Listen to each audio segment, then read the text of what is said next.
Dengar baik-baik. Talak anjing dan babi, semua binatang berbulu, kalau kita sentuh, hukumnya suci. Tetapi jika tercabut, jika bulu tercabut, semua bulu binatang yang halal dimakan, bulu yang tercabut suci.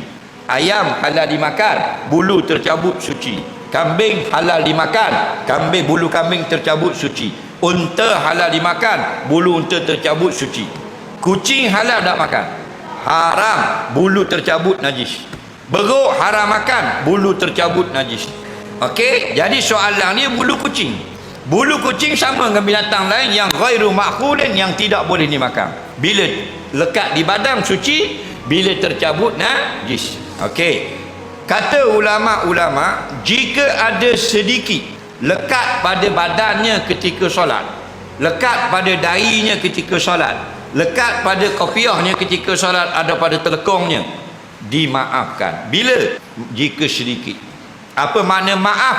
Bulu itu memang najis, tapi tidak sampai membatalkan solat dia kerana sedikit.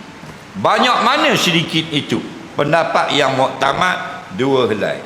Lebih pada 2 helai dikira kasir banyak. Ada pendapat lain, ada qaulun dha'ifun fil mazhab. Pendapat dhaif dalam mazhab, lebih daripada 2 pun, banyak pun dimaaf, asalkan bukan sengaja. Maka pendapat yang muktamad tak sah semayang, qaul dhaif dimaafkan juga. Jadi kita orang awam nak ikut qaul dhaif dibolehkan.